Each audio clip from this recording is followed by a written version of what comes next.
যেদিন সকালে ফুল এনার্জি নিয়ে ঘুম থেকে উঠি, ওদিন আমার সকালটা অনেক বেশি ভালো যায়।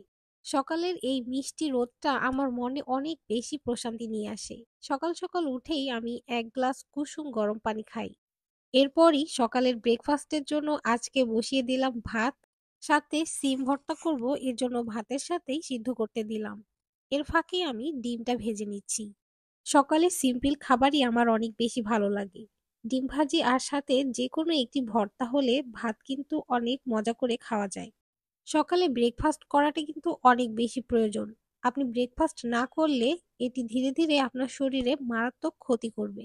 শিম ভর্তার জন্য শুকনো মরিচ ভেজে নিচ্ছি। শুকনো মরিচ দিয়ে কিন্তু যে কোনো টাইপের ভর্তা করলে এর স্বাদ কিন্তু বেশ ভালো আসে।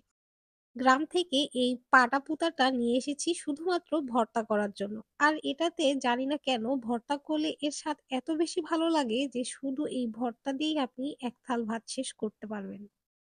পাটা পুঁতায় ভর্তা করলে কিন্তু ভর্তাটা অনেক বেশি মিহি হয়ে যায়। এরপর দিয়ে দিচ্ছি সামান্য পরিমাণ পেঁয়াজ।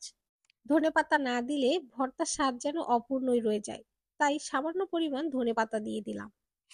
প্রত্যেকটা মানুষেরই গ্রামের বাসা থাকা উচিত। তার থেকেও বেশি ইম্পোর্টেন্ট মা-বাবা থাকা উচিত। এই যে দেখুন, গ্রাম থেকে আমাকে খাঁটি সরষের তেল পাঠিয়েছে। যান্ত্রিক এই শহরে নির্ভেজাল কোনো কিছুই পাবেন না। তাই গ্রাম থেকে খাঁটি জিনিস নিয়ে এসে শহরে খাওয়ার মজা আলাদা। সকালের এই খাবারটাই কিন্তু আমাকে সারাদিনে শক্তি যোগায়। আর আমার মনও থাকে প্রফুল্ল।